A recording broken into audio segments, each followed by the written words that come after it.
Welcome है, तहे दिल से स्वागत है आप लोगों को।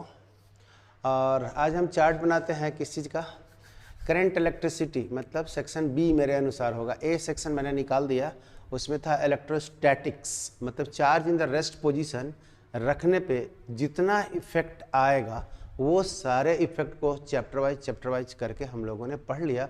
उसका नाम था इलेक्ट्रोस्टैटिक्स। करेक्ट है, ये सबको क्लियर हो गया। तो फर्स्ट में हम लोगों ने पढ़ा था charge and property of the charge, याद आया? चार्ज एंड इट्स प्रॉपर्टी, ये हम लोगों ने फर्स्ट में पढ़ा था। और सबके पीछे की कहानी क्या है, तो वही छमिया इलेक्ट्रॉन। याद आ रहा होगा आप लोग को कि जो भी कुछ हुआ तो इलेक्ट्रॉन को आने जाने से हुआ, और इलेक्ट्रॉन को आने जाने से चार्ज डेवलप हुआ। और चार्ज जो आयंस फॉर्म में रह सकते हैं, और ये इलेक्ट्रॉन इंडिविजुअल हो सकता है, राइट।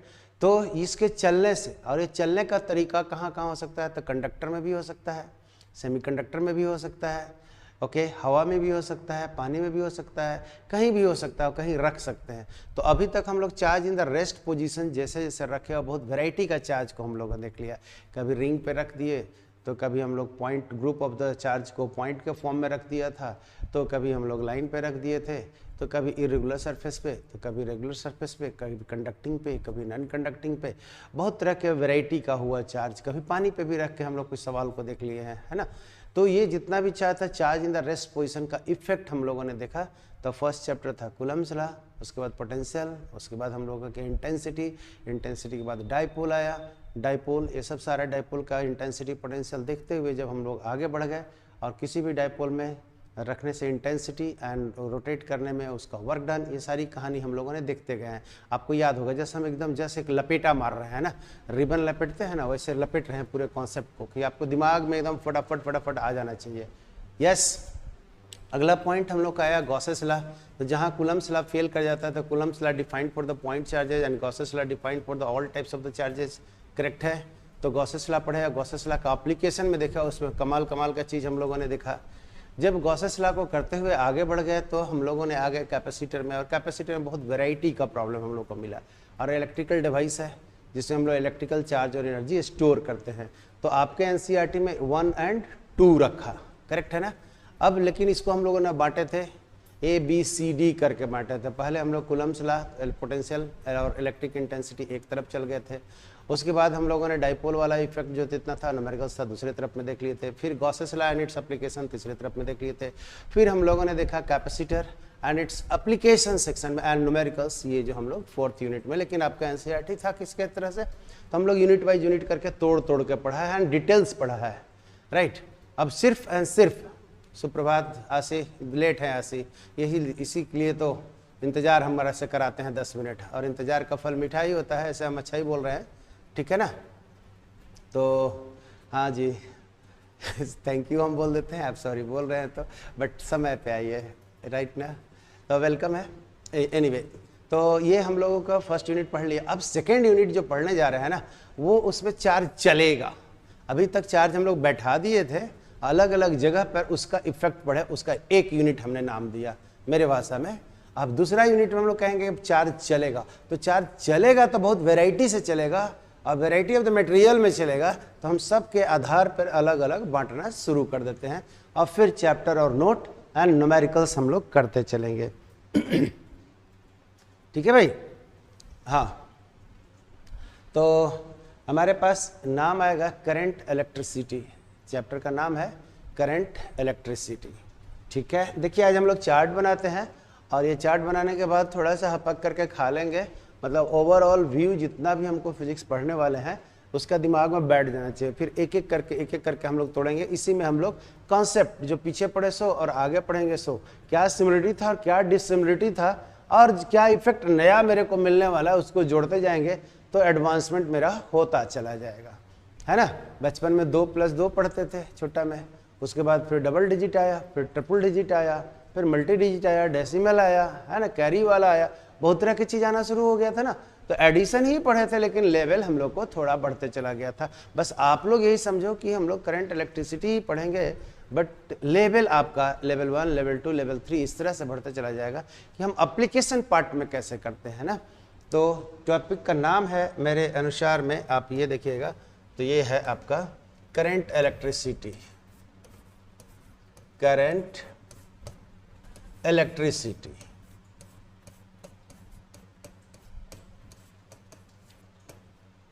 ओके।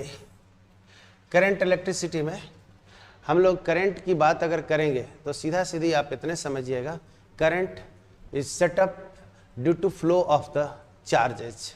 हम एकदम डिप्लोमेटिक भाषा बोला है ना, डिप्लोमेटिक भाषा बोला, क्या बोल दिया, करंट सेटअप होता है फ्लो ऑफ द चार्ज के कारण। तो rate of flow of charge is called current, ऐसे आपका परिभाषा लिखा रहता है। तो हम लोग एक ही कह रहे हैं कि चार्ज के फ्लो के कारण करंट सेटअप होता है। ओके अब चार्ज का फ्लो आप ये सोचिएगा कि भैया चार्ज है तो चार्ज कैसा चार्ज होगा, तरह से दिमाग में डालिए। अब चार्ज है तो कैसा चार्ज होगा, तो एक तो आप लोग जान ही रहे हैं कि आपका प्यारा दुलारा जो है छमिया इलेक्ट्रॉन, जो सबसे मोस्ट कॉमन कॉज है, तो ये इलेक्ट्रॉन का फ्लो होगा। ठीक, दूसरा है पॉजिटिव आयंस भी, इलेक्ट्रॉन के लॉस के कारण, इलेक्ट्रॉन गेंस के कारण पॉजिटिव निगेटिव आयंस भी हो सकते हैं। ऑफ कोर्स इलेक्ट्रोलिसिस अभी चैप्टर अभी पढ़ रहे हैं। हम लोग पहले बोल रहे थे कि चार्ज को रखे थे, अभी हम लोग चार्ज को चला रहे हैं। बट आप लोग खुद सोचो बैठ करके कि चार्ज को कहाँ कहाँ चला सकते हो। ओके और चार्ज पॉजिटिव निगेटिव भी हो सकता है, और पॉजिटिव निगेटिव बात उठा था तभी ये सब इतना बात उठ गई। इलेक्ट्रोलिसिस जो हम लोग कहते हैं, इलेक्ट्रोलिसिस, उसमें आयंस का फॉर्मेशन हो जाता है, होता है ना। और आयंस का मोशन के कारण सर्किट, दो इलेक्ट्रोड को दूर भी रखते हैं फिर भी सर्किट कंप्लीट होता है। तो वहाँ पर क्या होता है, आयंस का फॉर्मेशन होता है और आयंस एक दूसरे तरह से मूव करते हैं, करंट का सेटअप हो जाता है। इसका मतलब करंट का सेटअप प्लस चले तब, माइनस चले तब, या आयंस चले तब। तो प्लस तो हम लोग को कौन सा है, अब जरा खोजने वाली बात है। निगेटिव तो सब कह दीजिए कि फंडामेंटल कौन सा पार्टिकल है, तो इलेक्ट्रॉन है जो निगेटिव होता है। बट निगेटिव के काउंटर पार्ट में आपके पास एक और अभी वर्ड आने वाला है, उसका नाम है hole, HOLE, hole. Negative part को इलेक्ट्रॉन हम लोग कहते हैं, और एक वर्ड अभी आएगा होल, जो हम लोग इलेक्ट्रॉनिक्स में पढ़ेंगे, मॉडर्न फिजिक्स में पढ़ेंगे, ठीक है ना भाई। जब बॉन्ड ब्रेक करता है तो एक इलेक्ट्रॉन और एक होल का फॉर्मेशन होता है, और होल का नेचर प्रोटॉन की तरह होता है। होल का नेचर कैसा होता है, प्रोटॉन की तरह होता है, ध्यान रखिएगा। बॉन्ड इज द एनर्जी, और बॉन्ड ब्रेक करेगा तो एक पार्टिकल निकलेगा और एक होल निकलेगा, और दोनों मिल जाएगा तो फिर एनर्जी निकलेगा। इस प्रोसेस को एनिहिलेशन कहते हैं। अगर एक इलेक्ट्रॉन और होल मिले और उसको मिलने से हम लोग को देखते हैं कि एनर्जी फॉर्मेशन होती है, उसको एनिहिलेशन कहते हैं। सब बाद में देखेंगे एक एक करके, बट लेकिन हम आपको थोड़ा सा आउटलुक बढ़ा रहे हैं कि जस्ट दिमाग में इतने मत रखिए कि इलेक्ट्रॉन चलता है तो करंट बन जाता है। मेरा कहने का मतलब ये है, इलेक्ट्रॉन तो चल भी करेगा। इलेक्ट्रॉन कहाँ चलेगा, तो इलेक्ट्रॉन हवा में भी चल सकता है, ठीक है, इलेक्ट्रॉन लिक्विड में भी चल सकता है, इलेक्ट्रॉन कंडक्टिंग मीडियम में भी चल सकता है, इलेक्ट्रॉन सेमीकंडक्टर में भी चल सकता है। ओके मतलब इलेक्ट्रॉन कहीं भी चलेगा तो करंट सेटअप होगा, राइट।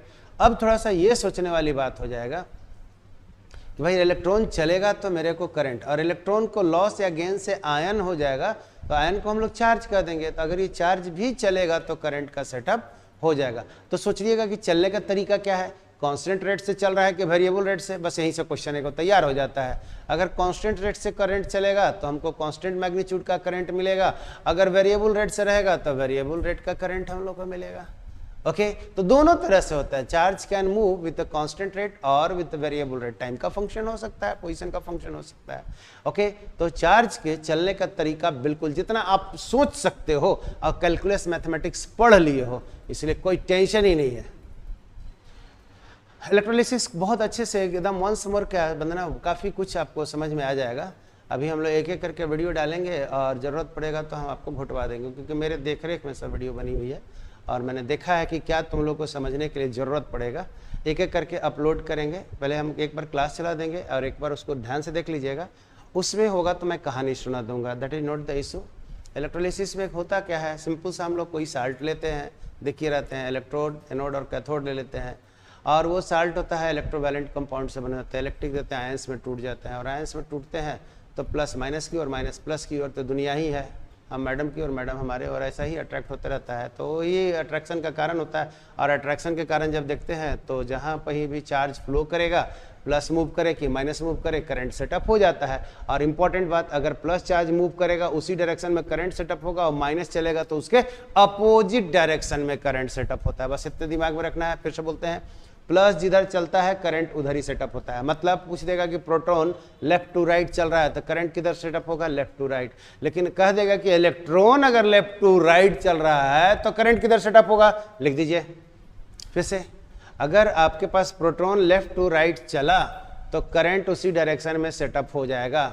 लेकिन अगर इलेक्ट्रॉन लेफ्ट टू राइट चला तो आपके पास करंट जो चलेगा राइट टू लेफ्ट चलता है। बहुत सही, right to left, right to left. एकदम स्क्रीन पे धड़ाधड़ फोटो आंसर आ जाते हैं। इट मीन्स मेरे साथ एकदम जुड़े हुए हैं। तो आपके पास अब ये तो क्लियर होगा कि अगर प्लस आयंस या प्रोटॉन्स या होल्स, अब तीनों चीज को समझिएगा।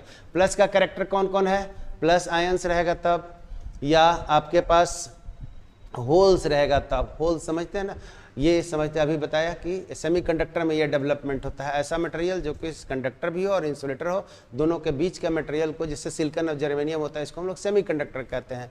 ये लोअर टेम्परेचर पे एकदम इंसुलेटर होता है, थोड़ा सा टेम्परेचर बढ़ जाता है तो पूरा कंडक्टर बन जाता है। मतलब दोनों कैरेक्टर को जो शो करे उसको हम लोग सेमीकंडक्टर कहते हैं। तो सेमीकंडक्टर में करंट दो तरह से, इलेक्ट्रॉन और होल दोनों को चलने से होता है। और कंडक्टर में जो मेटालिक मटेरियल होगा उसमें सिर्फ जो करंट सेटअप होता है वो इलेक्ट्रॉन को चलने से होता है। क्यों? क्योंकि इलेक्ट्रॉन फ्री अवेलेबल होते हैं। अब ये समझ में नहीं आया कि सर ये इलेक्ट्रॉन फ्री अवेलेबल होते हैं, free electrons are available inside the conducting material, तो बाकी में का पैसा लगता है। आपके पास ये फ्री का मतलब क्या होता है, फ्री का मतलब क्या होता है आपको ये समझना है ना। फ्री का मतलब ये होता है कि electron can move freely inside the conducting material but can not come outside the wire और कंडक्टिंग मटेरियल। फ्री का मतलब ये होता है freely it can move here there, जैसे तैसे अंदर में कहीं भी मूव कर सकता है ना। ठीक है, तो आप ये समझिएगा लो रेसिस्टेंस की बात कहेंगे, मतलब रेसिस्टेंस तो होता है, अभी इस पर डिटेल्स हम मैकेनिज्म लेंगे, बट इतने के बाद समझिए कि आज हम लोग आउटलुक डेवलप कर रहे हैं कि सोचेंगे कैसे। तो हम लोग सोचेंगे कैसे, इतनी चीज़ सोचने कर रहे हैं कि इलेक्ट्रॉन है या इलेक्ट्रॉन लॉस गेन से कोई आयंस का फॉर्मेशन हो गया, कोई चार्ज का फॉर्मेशन हो गया। चार्ज का फ्लो कांस्टेंट हो सकता है, चार्ज का फ्लो वेरिएबल हो सकता है, चार्ज का फ्लो कंडक्टर के अंदर हो सकता है, चार्ज का फ्लो लिक्विड के अंदर हो सकता है, और चार्ज का फ्लो सेमीकंडक्टर के अंदर हो सकता है। कहीं भी चले करंट बनेगा। दिमाग में करंट का एक थोड़ा ब्रॉडर व्यू ले आना है। ओके, और जब ये करंट हम लोग कहते हैं तो कहिए रहे ना, करंट इलेक्ट्रिसिटी, इलेक्ट्रिक मतलब चार्ज और सिटी मतलब समझिए रहे हैं। तो ऐसा जोन जहाँ पर चार्ज को चलने से कुछ कुछ होता है वो इलेक्ट्रिसिटी में आता है। तोड़ के देखिए तो इलेक्ट्रिसिटी, सिटी मतलब समझ ही रहे ना, मेदिनीनगर सिटी हो गया, रांची सिटी हो गया, तो आपको सिटी तो आपको जोन हो गया। और इलेक्ट्रिक चार्ज, चार्ज को चलने वाले जोन में कुछ कुछ डेवलप होता है, उसको हम लोग बड़ी आराम से कह देंगे इलेक्ट्रिसिटी। और ये ध्यान रखिएगा। अब फ्री के बारे में जो हम बात कर रहे हैं उसके बारे में थोड़ा सा समझिए। अगर कोई पाइप है, मेटल पाइप है, प्लास्टिक पाइप है, जिससे पानी जो है एक एंड से दूसरे एंड तक फ्लो करते रहता है, तो जो पानी का जो मॉलिक्यूल्स है सब फ्री है, सब फ्रीली मूव कर रहा है एक एंड से दूसरे एंड तक। लेकिन ध्यान रखिएगा, अगर हम इसको पैरेलल में रख देंगे और यहाँ पर तो पानी स्टैटिक कंडीशन में हो जाएगा, मूव नहीं करेगा, क्योंकि यहाँ का पोटेंशियल बराबर है, लेवल सेम है। ओके, कोई प्रेशर में डिफरेंस नहीं पैदा हुआ है। लेकिन अगर हम ऐसे कर देंगे तो समझ रहे हैं कि ये ए है और ये बी है, तो कहिएगा कि वाटर जो है ए से बी की ओर चल रहा है। और अगर हम ऐसे कर देंगे तो आप लोग कहिएगा बी से ए की ओर चल रहा है ना। ये जो लेवल हमने दिखाया है इसी को हम लोग पोटेंशियल कहते हैं, कि यहाँ पर हम लोग का हाई प्रेशर है, यहाँ पे लो प्रेशर है। अगर वाटर की बात करेंगे तब, अब करंट की बात करेंगे तो वाटर को फ्लो करने के लिए जिस तरह से हमें प्रेशर का डिफरेंस होता है, और पाइप में बिना पाइप से बाहर आए पानी एक जगह से दूसरे जगह जाता है, तो एक जगह से दूसरे जगह पानी जा रहा है, पानी फ्रीली मूव कर रहा है। पानी मॉलिक्यूल्स, वाटर मॉलिक्यूल्स क्या कर रहे हैं, फ्रीली मूव कर रहे हैं। बाहर निकल रहा है क्या? नहीं, बाहर निकलने के लिए पाइप को फुटना पड़ेगा, जो कि फुटता नहीं है। तो आराम से एक जगह से दूसरे जगह, मतलब हाई पोटेंशियल से लो पोटेंशियल, हाई प्रेशर से लो प्रेशर की ओर। ये पानी का एग्जाम्पल हमने दिया। ठीक इसी तरह से अगर कोई तार है, वायर है, अगर इसको आपका दोनों एंड खुला है तो इसमें जो इलेक्ट्रॉन सब फ्रीली हैं, कहीं बंधन में नहीं है, लेकिन इलेक्ट्रॉन मूव नहीं करेगा। क्यों? क्योंकि मूव करने के लिए कहीं ना कहीं एक डिफरेंस हमको चाहिए, एनर्जी का डिफरेंस चाहिए। तो हम लोग फ्लूइड में बात करते हैं तब प्रेशर एनर्जी की बात करते हैं, और जब इलेक्ट्रॉन की बात करेंगे तो हम लोग पोटेंशियल एनर्जी की स्थिति जो जब पोटेंशियल एनर्जी की बात करते हैं, अगर ये और ये लेवल सेम होगा तो दोनों एंड का पोटेंशियल सेम हो जाएगा, और पोटेंशियल सेम हो जाएगा तो इलेक्ट्रॉन काहे का मूव करेगा। लेकिन अगर पोटेंशियल इस तरह से हो जाए, ये हाई पोटेंशियल ये low potential, okay, high potential और ये लो पोटेंशियल होगा, तो ध्यान रखिए करंट हाई से लो चलेगा तो इलेक्ट्रॉन लो से हाई चलेगा। फिर से अगर हमने ऐसे कह दिया कि यहाँ उच्च विभव है, हाई पोटेंशियल है, यहाँ लो पोटेंशियल है, तो आपके पास बहुत आराम से आप बोल सकते हैं current that moves from high potential to low potential. और करंट के अपोजिट में इलेक्ट्रॉन चलता है रे भाई, हाँ बोलिए, तो करंट को क्या बोलेंगे, लो पोटेंशियल से हाई पोटेंशियल। ये बात को रट लीजिए कि करंट जिधर चलता है उसके अपोजिट में इलेक्ट्रॉन चलता है, और करंट जिधर चलता है उसी डायरेक्शन में पॉजिटिव चार्ज चलता है। ओके, तो अगर हम आपसे पूछ लें एक क्वेश्चन जस्ट अंडरस्टैंडिंग के लिए, ये बायो वाले को मेडिकल में बहुत बार क्वेश्चन आया हुआ है, अब हम जितना बात बोले उस क्वेश्चन के आधार पर, ये फंडामेंटल क्वेश्चन जो आपको कहानी सुना रहे हैं ना, इस कहानी का लॉजिक पे बहुत क्वेश्चन बन जाते हैं, इसीलिए हम पूरी कहानी सुना रहे हैं कि हम सोचेंगे कैसे। क्या करंट कांस्टेंट ही होता है? नो, इट में बी कांस्टेंट, इट में बी वेरिएबल।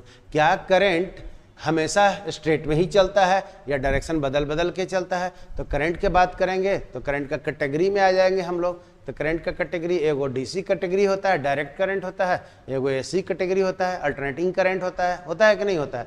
अब पहले जब शुरुआत में बिजली खोज हुई थी तो पहले डीसी करंट का ही सब खोज रहा था और डीसी करंट पे ही काम होता था। और अब के ज़माने में, मॉडर्न ज़माने में डीसी तो है ही, लेकिन मेजर काम हो रहा है वो एसी करंट पे होता है, जिसको हम अल्टरनेटिंग करंट कहते हैं। हम इसका दोनों का जन्म पत्री और दोनों कैसे एक दूसरे से कंप्लीमेंट हैं, ये बात पे हम पूरा चर्चा करेंगे।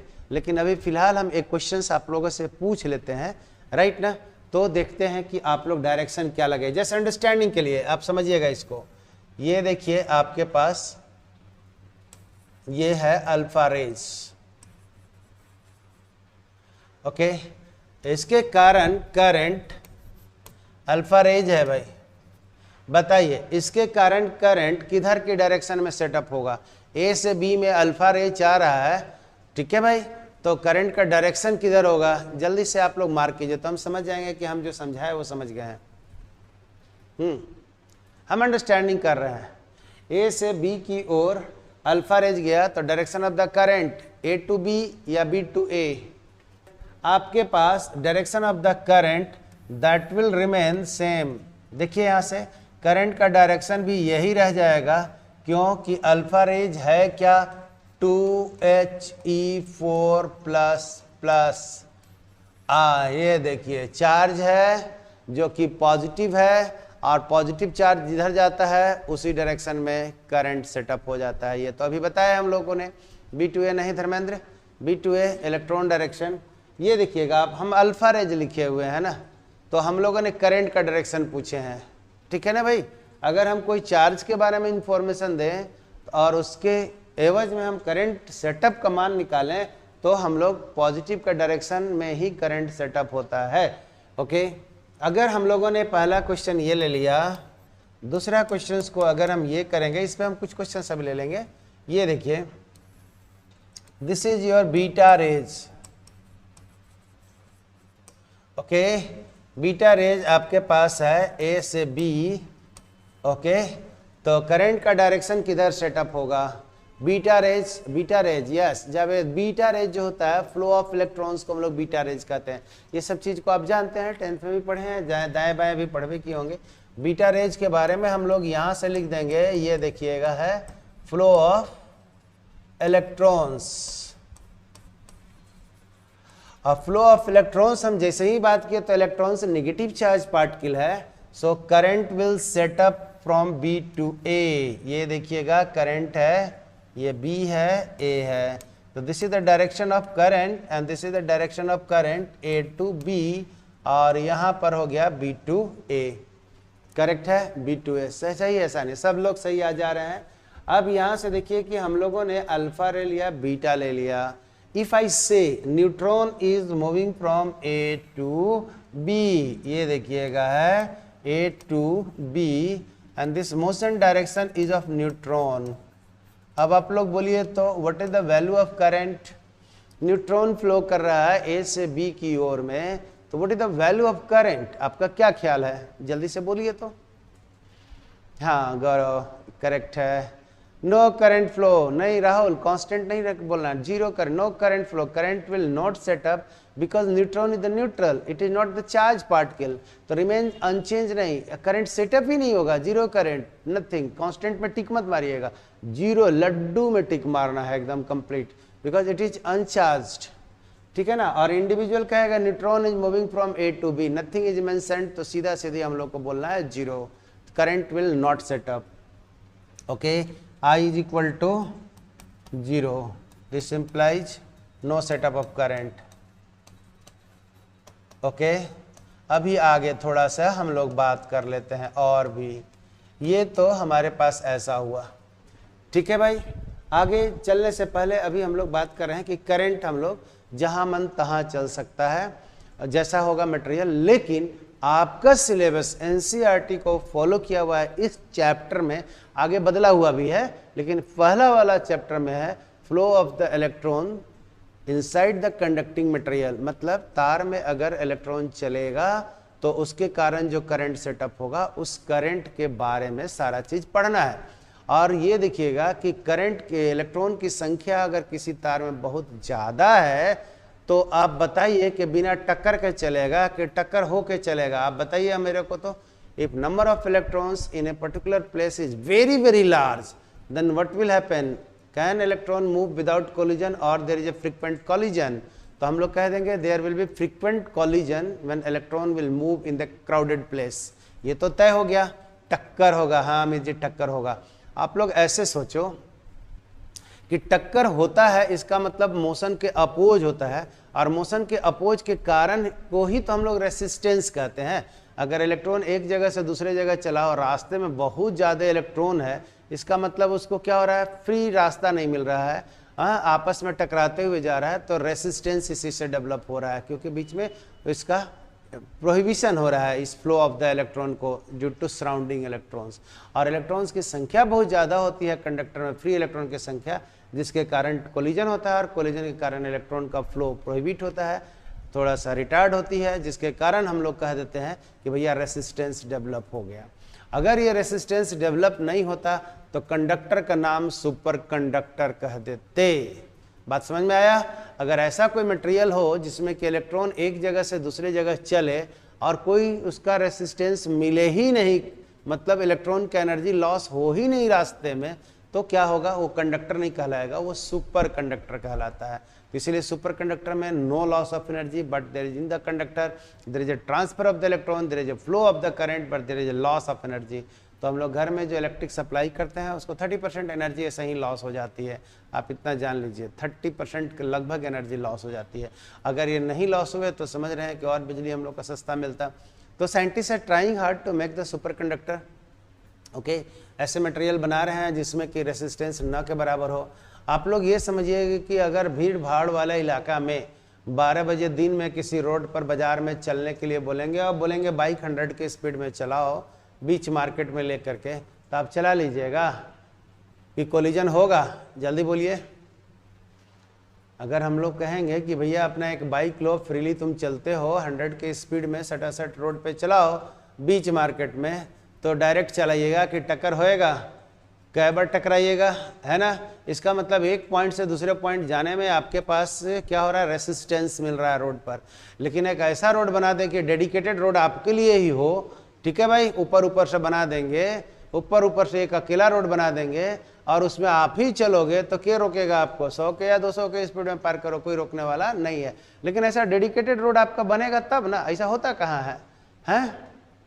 तो ये सब कहानी है, रेसिस्टेंस क्यों पैदा होता है, कितना रेसिस्टेंस का वैल्यू आएगा, ओम्स लॉ क्या होते हैं, ये सब हम लोग धीरे धीरे आएंगे। अभी तो अभी हम लोग सिर्फ करंट पे आ रहे हैं। तो करंट के बारे में जब बात करेंगे तो डीसी करंट के बारे में बात किए हैं। तो इलेक्ट्रॉन या कोई भी चार्ज पार्टिकल यूनि डायरेक्शन में फ्लो करता है, एक सर्टेन डायरेक्शन में चलेगा तो सर्टेन डायरेक्शन में करंट भी सेटअप हो जाएगा। तो यूनि डायरेक्शनल करंट को, जिसको समय के साथ, पोजीशन के साथ, डायरेक्शन में नहीं बदलाव होता है, मैग्नीट्यूड में नहीं बदलाव होता है, उसको हम लोग डायरेक्ट करंट कहते हैं।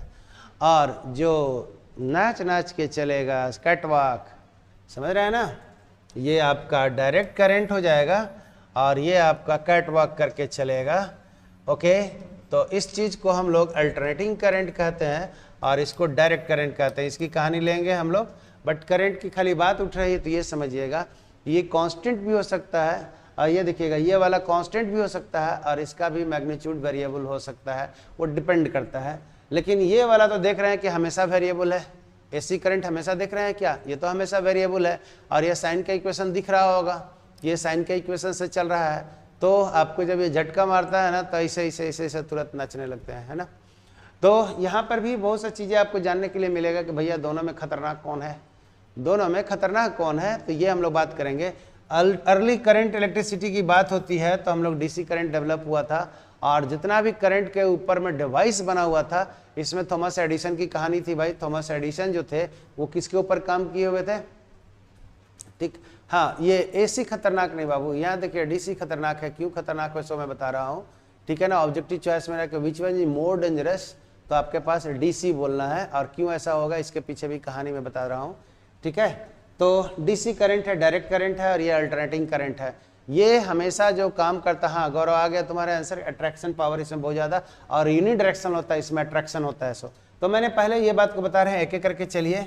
आपके पास ये देखिएगा एसी करंट के थॉमस एडिसन एंड ये डीसी करंट का जो खोज वोज हुआ था, जिसके ऊपर बहुत ज़्यादा काम किया, जिसकी कंपनी का मालिक वर्ल्ड ओवर चल रहा था, ये थे थॉमस एडिसन। तो थॉमस एडिसन जो था सेल के आधार पर, सेल से हम लोगों ने क्या डेवलप करते थे, केमिकल रिएक्शन से इलेक्ट्रिकल एनर्जी का यूज करते, जो लेड एक्यूमुलेटर सब अनुसार पढ़ाया है सेल, वो कहानी था। लेकिन है कि अगर बड़े बड़े प्लांट चलाना है, बड़े बड़े फैक्ट्री चलाना है, तो आप कितना केमिकल एनर्जी को इलेक्ट्रिकल में बदलिएगा। तो ये एक दिक्कतें आना शुरू हो गया था उस समय में। जब दिक्कतें आना शुरू हो गया तो यहाँ पर थॉमस एडिसन और यहाँ पर निकोलस टेस्ला, एक साइंटिस्ट, निकोलस टेस्ला के बाद माइकल फैराडे ने इनके ऊपर काफ़ी काम किया हुआ है। बट फादर अगर कहेंगे एसी करंट का तो निकोलस टेस्ला थे और is the one of the most brilliant scientist in the universe. Okay, जो कि मैंने ये काफ़ी कुछ काम कर रहे थे और शायद इनको बड़ा अगर फंडिंग प्रोजेक्ट सपोर्ट गवर्नमेंट की होती, यूएसए गवर्नमेंट, तो ये आज जो मोबाइल टावर से कम्युनिकेशन जो आप लोग कर रहे हैं ना, मोबाइल टावर से कम्युनिकेशन कर रहे हैं बिना तार का, जिससे हम लोग बात करते हैं, शायद ये बिना तार वाला कॉन्सेप्ट प्रोजेक्ट पे काम कर रहे थे, जो इनका प्रोजेक्ट अधूरा रह गया, ठीक है ना। तो आप ध्यान रखिएगा, ये आपको Nicholas Tesla, one of the brilliant and most dedicated scientist जो ये काम कर रहे थे, he is a great scientist but not a businessman. And यहाँ पर ये थे थॉमस एडिसन, साइंटिस्ट के साथ बड़े बिजनेसमैन भी थे। तो ये जो बड़े बिजनेसमैन थे, इनका बिजनेस चौपट होने जा रहा था डीसी करंट का। कब निकोलस टेस्ला ने एसी कॉन्सेप्ट का नाम दिया तो ये चौपट होने लगा। तो निकोलस टेस्ला को नहीं डेवलप करने देने में इनका भी योगदान है, थॉमस एडिसन। मतलब समझो कि पॉलिटिक्स भी किस लेवल पे होती है ना। मेरा धंधा चौपट कर देगा ये तो आ करके, समझ रहे हैं ना। तो अब ये समझिए कि अगर ये आ जाता और उस समय जिस प्रोजेक्ट पे काम कर रहे थे, how we can transfer the electric energy from one place to another place without wire, ये उन्होंने प्रोजेक्ट में काफ़ी कुछ कर लिया था। बट फंडिंग नहीं मिला, इनका कॉन्सेप्ट वहीं का वहीं रह गया और मरे तो इनका कॉन्सेप्ट साथ में ही चला गया। आज तक ये चीज़ को अब नहीं लोग कर पा रहे हैं। तो बहुत सा है, वक्त को पकड़िए, वक्त के साथ जो चीज़ मिलता है उसको पकड़ लीजिए। तो वक्त हमारा है और न तो कल हमारा है, ये सोचते रह जाइएगा। तो आप लोग के साथ भी वही है, वक्त को पकड़िए। अभी आपके पास वक्त आपका है, ये 2 साल में निकल जाना है, स्टार बन जाना है, फिर देखेंगे मुड़ करके कि क्या हुआ सो। और 2 साल में कैसे ये सब रहते हैं ना, इसका मतलब कुछ नहीं बनता है, इसका मतलब कुछ नहीं बनता, ये कोई देखने वाला नहीं है ना। अब ध्यान रखिएगा कि कितना सज रहे हैं, कोई देखने वाला नहीं है। चमकिएगा जब रिजल्ट आएगा, तो इतना तो ध्यान रखिए। तो हम यहाँ पर बात बोल रहे थे कि ये देखिए, जिस समय यहाँ पर चल रहा था एडिसन और निकोलस के बीच में, निकोलस जब छोड़ करके गए तो माइकल फैराडे साहब का भी एक्सपेरिमेंट आया। तो इन्होंने काफ़ी एसी करंट पे काम किए हैं और ट्रांसफार्मर का कॉन्सेप्ट दिया और जनरेटर का कॉन्सेप्ट दिया, बहुत सारा चीज़ चलते रहा। एसी करंट का फ़ायदा ये है कि हम लोग एक जगह से दूसरे जगह तक ट्रांसफ़र कर सकते हैं बहुत आसानी से। उसका वोल्टेज और करंट का मैग्नीट्यूड घटा बढ़ा सकते हैं, और इसका वोल्टेज मैग्नीट्यूड डीसी करंट का फिक्स होता है, घटा बढ़ा नहीं सकते हैं। अगर आपके घर में स्टेबलाइजर है तो स्टेबलाइजर इस करंट में काम करेगा, इस करंट में स्टेबलाइजर काम ही नहीं करता है। क्यों? क्योंकि अब हम लोग आगे देखेंगे कि यहाँ पर करंट मैग्नीट्यूड कांस्टेंट होगा, तो इसके कारण जो इफेक्ट मिलेगा वो कांस्टेंट मिलेगा। और यहाँ पर करंट का मैग्नीट्यूड देख रहे हैं ना, कभी बड़ा है और कभी छोटा है। अगर ये करंट का लिए हम लोग बात करेंगे तो करंट का कभी मैग्नीट्यूड इतना बड़ा है तो कभी 0 है, ठीक है, और कभी निगेटिव है, कभी पॉजिटिव है। लेकिन यहाँ पर करंट का अगर हम लोगों ने ग्राफ लेंगे तो ये देखिएगा, करंट हमेशा ऐसा फिक्स आएगा, मतलब मैग्नीट्यूड हमेशा क्या रहेगा, इसका फिक्स रहेगा। तो आप लोग ये समझ रहे हैं, देखने से भी आपको लग रहा होगा कि अगर इस दोनों करंट के बारे में बोलेंगे तो कौन तेजी से चलेगा। आप बता सकते हैं कि विच current will move fast in the circuit. देखिए तो आप लोग देख करके बताइए, कॉमन सेंस से बताइए, इसीलिए हम इसको बता रहे हैं कि आप कॉमन अपने सेंस से एक्सप्लोर। डीसी करंट आ गया मेरे पास सेंसर कि डीसी करंट एकदम सीधा सीधी है, ये कैट वॉक कर रहा है तो कैट वॉक स्टाइलें मारते रह जाएंगे, तो ये बहुत फास्ट चलता है। ये इसकी अट्रैक्टिव प्रॉपर्टी बहुत फास्ट होता है, इसका मैग्नीट्यूड हमेशा फास्ट ये कांस्टेंट होता है। अगर इसका मैग्नीट्यूड 220 वोल्ट बोलेंगे तो 220 वोल्ट एक को ना मिलेगा जी, 220 वोल्ट यही ना मिल रहा है, बाकी तो जीरो मिल रहा है, बाकी छोटा भी मिल रहा है। और इसमें 220 बोलेंगे तो सब का सब 220 वोल्ट होगा। तो यहाँ 220 वोल्ट फिक्स है, यहाँ एवरेज निकालेंगे तो 220 से हमको कम मिल जाएगा। इसीलिए अगर 220 वोल्टेज एसी दे दिया है, 220 वोल्टेज डीसी दे दिया हुआ है, तो यहाँ पे 0 से 220 तक है, एवरेज निकालेंगे तो 220 से कम आएगा। और एवरेज वैल्यू क्या होता है वो आगे हम लोग चैप्टर में पढ़ेंगे। तो ये 220 से कम आएगा और ये एकदम 220 पक्का आएगा, ठीक है, इसलिए लोचा कर देता है। हाँ, जहाँ भी हम लोग इलेक्ट्रोलिसिस करते हैं ये वाला करंट नहीं यूज करते हैं, ध्यान रखिएगा। एसी करंट का हम लोग इलेक्ट्रोलिसिस में नहीं यूज करेंगे, हम लोग डीसी करंट का यूज करते हैं कि एक डायरेक्शन में इलेक्ट्रॉन चले, एक डायरेक्शन में करंट चले, और इलेक्ट्रॉन को लेने और देने से ऑक्सीडेशन और रिडक्शन ही तो होता है, जिसको हम लोग एनोड कैथोड पे सारी हम लोग बात करते हैं। यस ना। तो हम लोग एसी करंट से जब कभी काम करते हैं इलेक्ट्रोलिसिस तो हम लोग डीसी करंट का यूज करते हैं, एसी करंट का यूज नहीं करते हैं। अगर एसी करंट का यूज कीजिएगा तो बड़ा कमाल हो जाएगा। ये देख रहे हैं ना, अगर ऐसे कर दीजिएगा तो ये वाला प्लस, ये वाला माइनस, ये वाला प्लस, ये वाला माइनस, अगर इससे इलेक्ट्रोलिसिस करना शुरू कीजिएगा तो पहला पल्स प्लस वाला आएगा तो मेटल को जमा किया, दूसरा वाला में हटा दिया, फिर जमा किया, फिर हटा दिया, फिर जमा किया, फिर हटा दिया, बचा क्या? दिन भर पहला सेकंड में 2 रुपया दिया, दूसरा सेकंड में ले लिया, फिर तीसरा में दिया, चौथा में ले लिया, 1 घंटा में क्या दिया? समझ में आया? तो ये हमारे पास इस नेचर का करंट है। तो एसी करंट आपका इस पूरे इलेक्ट्रिसिटी में एक अलग यूनिटी ही है। इसमें हम लोग ओम्स लॉ डायरेक्ट नहीं पढ़ेंगे। Ohm's law, Kirchhoff's law direct कहाँ पढ़ेंगे माय डियर? तो डीसी करंट में। हमारे पास 2 तरह का करंट मिल गया है ना, लड्डू बचेगा, बहुत सही है। तो हमारे पास ये देख रहे हैं कि एसी करंट के लिए हमारा सबसे करंट इलेक्ट्रिसिटी का सबसे अंतिम चैप्टर है AC current, transformer, generator, motor, इतना चीज है। इसमें आपका ट्रांसफार्मर और एसी करंट का स्पेशल कैरेक्टर बहुत इंपॉर्टेंट है, जो कि हम चीड़ फाड़ के पढ़ाते हैं। और जो सर्किट इक्वेशन हम लोग यहाँ पे पढ़ेंगे, हम लोग एसी करंट में कैसे मॉडिफाई करके लगाते हैं इसके ऊपर बात करेंगे। है तो करंट है ना, बट उसका करंट का रूप बदल गया है, तो थोड़ा सा लॉ में भी हम चेंज कर लेंगे, और लॉ में क्या चेंज होती है वो सब हम लोग देखेंगे, है ना। तो ये एसी करंट आप समझ लीजिए, करंट 2 तरह से मिलना है। अभी जो करंट पढ़ने जा रहे हैं, अब पढ़ेंगे जो चार्ट बना करके, वो हम लोग का होगा DC current, that is called direct current. और ये सारे के सारे हम लोग बात एक एक करके आगे चलेंगे। हाँ, तो हमारे पास अभी जो करंट पढ़ेंगे उसमें flow of electron inside the conducting material. क्या पढ़ने जा रहे हैं? फोकस कहाँ पढ़ेंगे? Flow of electron inside the conducting material, and during the flow of the electrons there is a collision among the electrons inside the conducting materials. Owing to that there is a development of the resistance. जब electron conducting material के अंदर में चलता है तो जो चल रहा है इलेक्ट्रॉन, उसको देखिए, उसके अगल बगल में भी इलेक्ट्रॉन चल रहा है, लेकिन हम उसको नहीं देख रहे हैं। ठीक है, आप इसे समझिए कि रोड पर आप जा रहे हैं, रोड पे हजारों लोग, 50 लोग चल रहे हैं, 100 लोग चल रहे हैं, हमको उससे मतलब नहीं है। आप जा रहे हो तो हम आपके ऊपर निगाह गड़ाए हुए हैं कि आप जा रहे हो, ऐसे आप जा रहे हो, तो अगल बगल वाला भी चल रहा है, अगल बगल आपको ठोक सकता है, इधर वाला भी ठोक सकता है, अब भी उसको ठोक सकते हो, तो बीच में कोलिजन हो रहा है ना। हम आपके ऊपर देख रहा है बगल का मोशन, लेकिन ऐसा थोड़ी है कि बगल वाला नहीं चल रहा है, वो भी चल रहा है। करेक्ट है। तो हम एक के बारे में पढ़ लेंगे और इसी कॉन्सेप्ट को दूसरे पे भी एक्सटेंड कर देते हैं, तो हम लोग टोटल करंट के बारे में पढ़ाई कर लेते हैं। तो हम लोग इंडिविजुअल पे फोकस करें कि भाई एक इलेक्ट्रॉन चलेगा तो उसकी आपस में टक्कर होगी, टक्कर होगा तो रेसिस्टेंस होगा, और रेसिस्टेंस डेवलपमेंट हो जाता है, उसमें कुछ एनर्जी लॉस हो जाती है। तो हम लोग यहाँ सारा चीज़ पढ़ने शुरू कर देंगे। अब चलिए रहे ना, अगर आप जा रहे हैं, ऐसा टक्कर हो गया तो आप एकदम तुरंत गर्म हो जाइए, हीट डेवलप हो जाएगा। उसी तरह से अगर इलेक्ट्रॉन है चल रहा है तो हीट एनर्जी के रूप में एनर्जी लॉस कर जाती है, हीट डेवलपमेंट होता है। तो हम लोग पढ़ते हैं कि when current is allowed to pass through the resistance then development of the heat energy. तो ऐसा क्यों हो रहा है? तो इनर मैकेनिज्म में हम लोग आपको ओम्स लॉ को ड्राइव करके दिखाएंगे कि V इक्वल टू IR कैसे होता है। ये अल्टरनेट ईयर का लॉन्ग क्वेश्चन हो जाते हैं कि derive Ohm's law in the scalar form V equal to IR, and J equal to sigma into E, ये ओम्स लॉ का दूसरा फॉर्म है जो कि वेक्टर फॉर्म में है। तो ये डिराइव करने के लिए होगा जो हम लोग डिराइव करेंगे फर्स्ट में।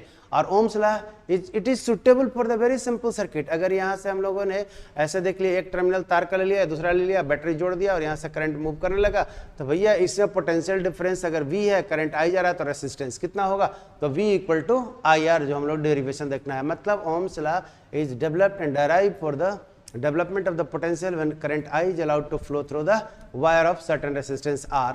ये एकदम सिंपल सर्किट है, सिंपल वायर है। अगर उसमें तार में से करंट को फ्लो करा देंगे तो दोनों के बीच में पोटेंशियल डिफरेंस कितना होगा और रेसिस्टेंस कितना होगा, ये सब सारे इंफॉर्मेशन देने के लिए हम लोगों ने पढ़ाई कर देते हैं ओम्स लॉ का। और ओम्स लॉ जब सिंपल सर्किट के लिए पढ़ लेते हैं तो अगर आप पढ़ने लगे, जब एडवांस हो जाएगा तो थोड़ा आपको टेढ़ा मेढ़ा सर्किट भी चाहिए। तो टेढ़ा मेढ़ा सर्किट में जब हमको पढ़ना लगता है तो ओम्स लॉ डायरेक्टली नहीं लगाते हैं, तो इसका फिर दूसरा भाई आ जाता है जिसका नाम है Kirchhoff's law of the circuit. तो दो लॉ इन्होंने दिया हुआ किरचॉफ्स ने, एक सर्किट का इक्वेशन के लिए पॉइंट रूल और सर्किट रूल। तो एक एक करके हम लोग देखेंगे। अभी हम लोगों ने कहा कि पहले व्हाट इज करेंट देखेंगे, नेक्स्ट डे हम लोग लिखाएंगे। आज हम जैसे आपको आउटलुक बता रहे हैं, व्हाट इज करेंट का डिफिनीशन देंगे।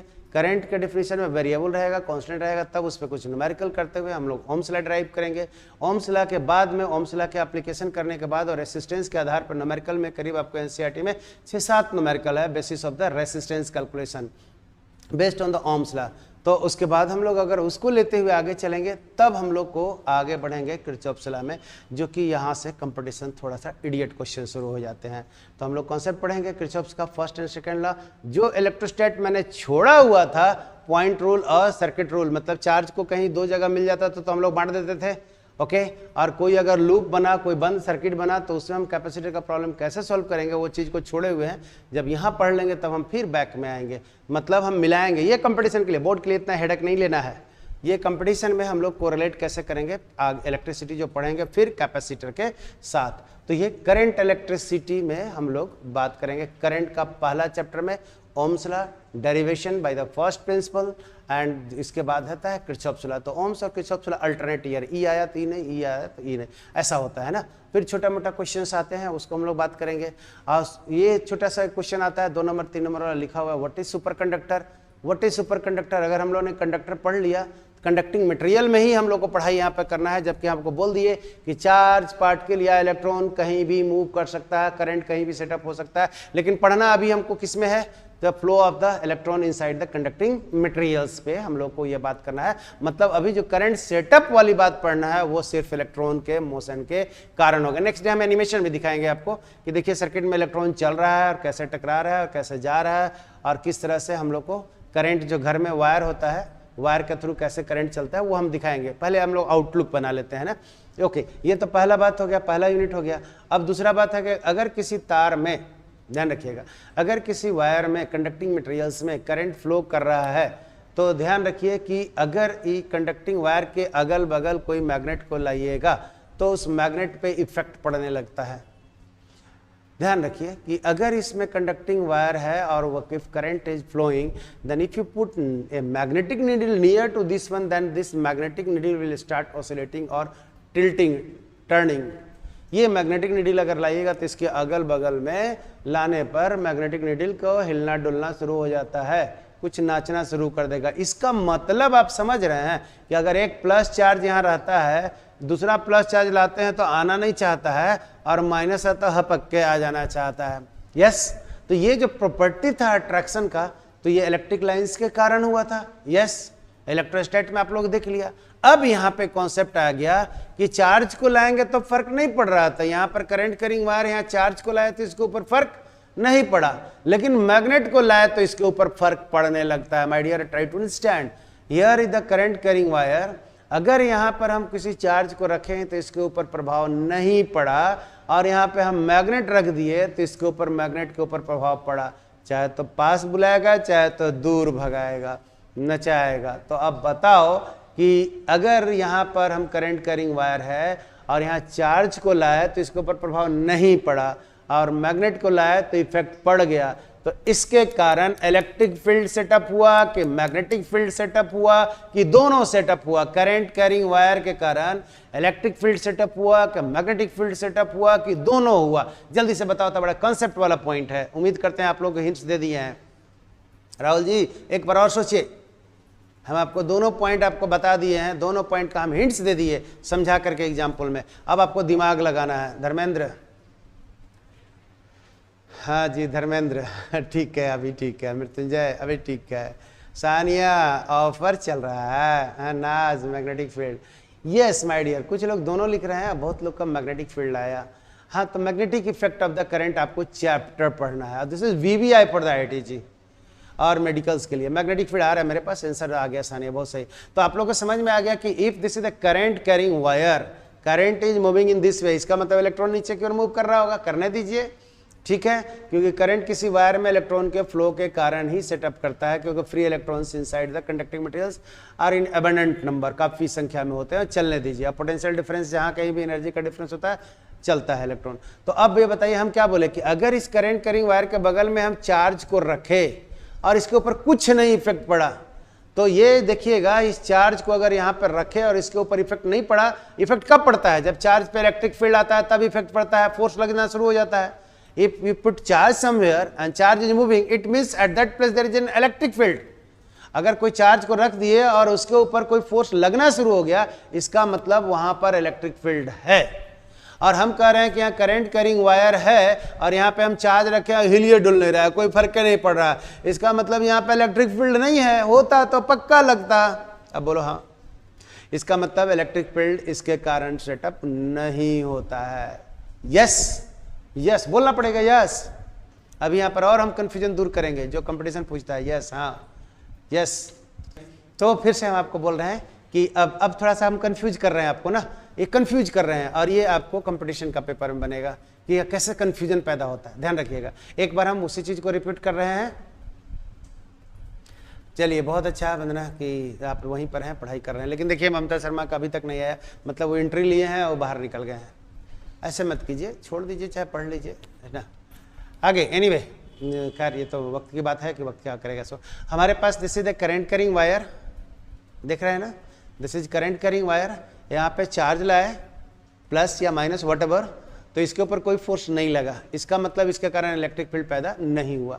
लेकिन जैसे ही हम मैग्नेट लाएंगे, मैग्नेट कोई जो मैग्नेट आपके घर में देखते रहते हैं, तो वो मैग्नेट इधर उधर भागना शुरू कर देगा। इसका मतलब ये मैग्नेट का मैग्नेटिक फील्ड होता है और इसका भी मैग्नेटिक फील्ड हुआ होगा, तो दोनों मैग्नेटिक फील्ड में टक्कर हुआ होगा। ये ऐसे आया, ऐसे टकराया, तो ये क्लासिकल फोर्स लग रहा है। दो चार्ज को ऐसे रख दिए तो इलेक्ट्रिक फोर्स लग रहा था, लाइन लाइन के बीच टक्कर हो रहा था। और दो मैग्नेट को रख देंगे तो दो मैग्नेटिक लाइंस के बीच में टक्कर होंगे। ऐसे टक्कर होना जरूरी नहीं है मैग्नेट में, ऐसे दूर रख दीजिएगा तो इसका लाइन इससे टकराएगा, इसका लाइन इससे टकराएगा, तो interaction between the magnetic lines. Okay, तो अगर ये करंट कैरिंग वायर है और इसके कारण यहाँ पर हम मैग्नेट रखे और फोर्स लगना शुरू हो गया, मतलब यहाँ से मैग्नेटिक लाइंस निकला होगा, तो वही हम लोग magnetic effect of the current chapter है। ओके, तो चलिए यहाँ से, तो हमने तो वायर में चार्ज मूव कर रहा था तब, बट आप ऐसे समझो कि अगर ये करंट कैरिंग वायर है और ये भी करंट कैरिंग वायर है, दो करंट कैरिंग वायर मेरे पास मिल जाएंगे। ध्यान रखिए, this is one current carrying wire, this is another current carrying wire. अगर दोनों को रख देंगे तो दोनों में आइदर अट्रैक्शन होगा, चाहे तो रिपल्सन होगा, हाँ चाहे ना। जल्दी से बोलिए।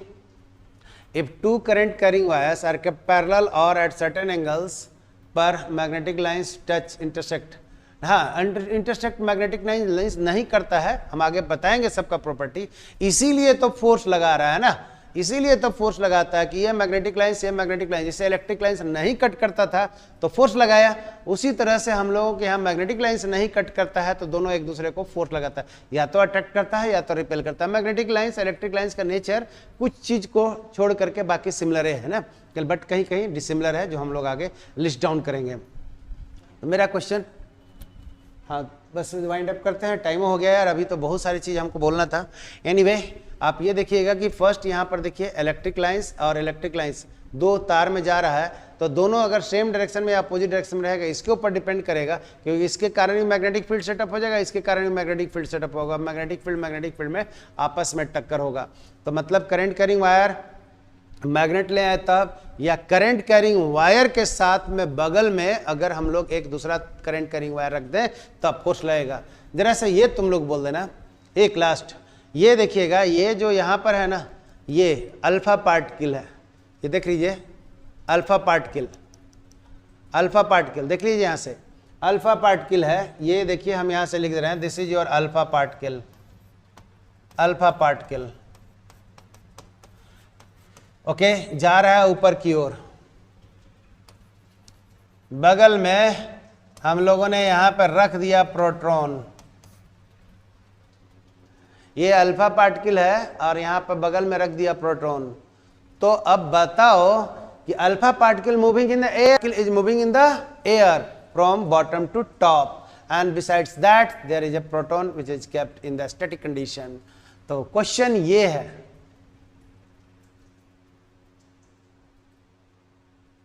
चलो ठीक है, ओके, तो क्वेश्चन ये है कि भैया दोनों के बीच में फोर्स लगा कि नहीं लगा? दोनों के बीच में ये चार्ज पर इसके कारण फोर्स लगेगा कि नहीं लगेगा? ध्यान रखिएगा, अल्फा पार्टिकल है और हवा में ऊपर की ओर चल रहा है, ये रुका हुआ नहीं है, ये चल रहा है, तो लगेगा इलेक्ट्रिक फोर्स, ये मैग्नेटिक फोर्स। जल्दी से बोलिए, ये दोनों के बीच जो फोर्स लगेगा वो कैसा फोर्स लगेगा? इलेक्ट्रिक की मैग्नेटिक? जल्दी बोलिए, इलेक्ट्रिक की मैग्नेटिक? इलेक्ट्रिक, सही बंदना, सही। ममता अभी जवाब दे रही है मैग्नेटिक है? अब बताइए यहां से, अगर यहां पे हम एक मैग्नेट रख देंगे, ओके, तो इस मैग्नेट पे फोर्स इस अल्फा पार्टिकल के कारण लगेगा कि नहीं लगेगा? अल्फा पार्टिकल चल रहा है, समझ में आ गया? तो हम समझ आएंगे, यहां एक मैग्नेट रख दिए और अल्फा पार्टिकल ऐसे जा रहा है, लगेगा कि नहीं लगेगा? वो लगेगा। अब कमाल की बातें हो गया, मतलब यहां पर अल्फा पार्टिकल जब दौड़ रहा था तो चार्ज पे भी फोर्स लग रहा था और मैग्नेट पे भी फोर्स लगा। इसका मतलब क्या हो गया कि अगर कोई चार्ज पार्टिकल हवा में चलेगा, कोई चार्ज पार्टिकल हवा में चलेगा तो इलेक्ट्रिक फील्ड मैग्नेटिक फील्ड की बोथ, जल्दी बोलिए, if any charge particle moves in the air in either path, circular हो सकता है, स्ट्रेट हो सकता है, तो what type of the field we have? Electric magnetic both, ये करेक्ट है। और इसी में आपका एक चैप्टर बनता है, motion of the charge particle in the free space and there is effect, यही चीज आपको पढ़ाई करना है, करेक्ट है? तो नेक्स्ट हम लोग आगे बढ़ते हुए चलेंगे, तो फ्राइडेला है, इंडक्शन है, ये बहुत सारी चीजें हैं, लेकिन हम लोग नेक्स्ट डे नोट तैयार रहेगा, ओके? तो अभी यहीं तक, हमको लगता है टाइम मेरा परमिट नहीं कर रहा है आप लोगों को, और थोड़ा सा समय पे सब लोग ज्वाइन कीजिए। ममता, बी ऑन टाइम, और टाइम के साथ में आप क्लास में रहिए। आप कहीं ना कहीं उठ करके गए थे, अभी आप देखिए आ गए हैं। चलिए, thank you very much. Vandana, चलिए, thank to all of you, okay, welcome. छोड़ दें इसको, अल्लाह ऐसा भी काम करता है सब। आज पकड़ी गए हैं, आधा लोग ऐसे ही करता है।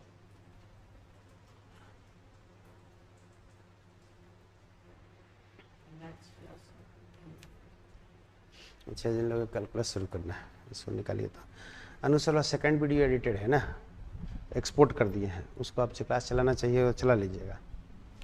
और वो वाला वीडियो को थोड़ा सा एडिट करना है, उसको, उसमें ऐसा नहीं हुआ कि इलेक्ट्रॉन को निकल रहा था, वैसा ही हाथ को चलाते थोड़ा सा इलेक्ट्रॉन भाग गया तेजी से। नहीं, जो दूसरा वाला वीडियो रिकॉर्ड किए थे उसमें लगता कि हाँ इलेक्ट्रॉन यहाँ से निकला, लेकिन इलेक्ट्रॉन थोड़ा तेजी से भाग गया। ई वाला को भी एक रिकॉर्ड करके आधा डालेंगे और इसको साल्ट ब्रिज में डालेंगे, इसका भी ठीक बनता है। इसमें दिक्कत क्या रहा था, आधा तो रिकॉर्ड हो गया था।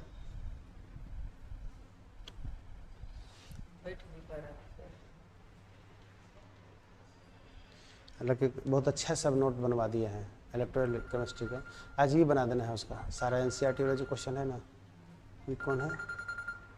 रवि रंजन, उठा आना है, उसको बुलाए हैं।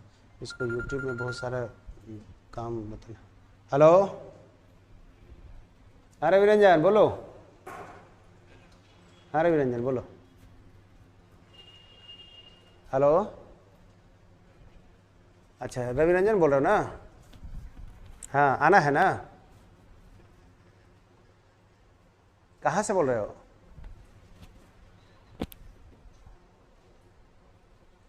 अच्छा, कुछ विशेष? किसी मैम से लो बात कर दो।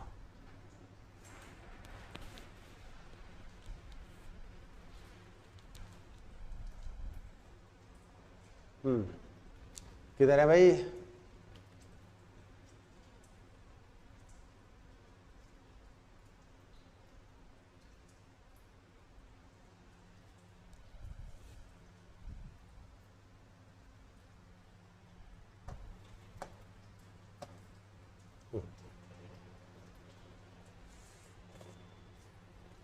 आज नया चैप्टर स्टार्ट करना है भाई, जल्दी बताइए। आज हम लोग न्यू चैप्टर स्टार्ट कर देते हैं। इधर बहुत हो गया, कैलकुलस में आइए। आप लोग पिछड़ रहे हैं तो इधर लंबा तो निकाल लिया आप लोग, जल्दी जल्दी आप लोग कैलकुलस में आ जाइए अब। Good morning to all of you. Badal, हाँ, Vidyavati, Khushbu, good morning and welcome all of you. Aashi, Rakhi, सलोनी, मधु, सबको गुड मॉर्निंग है।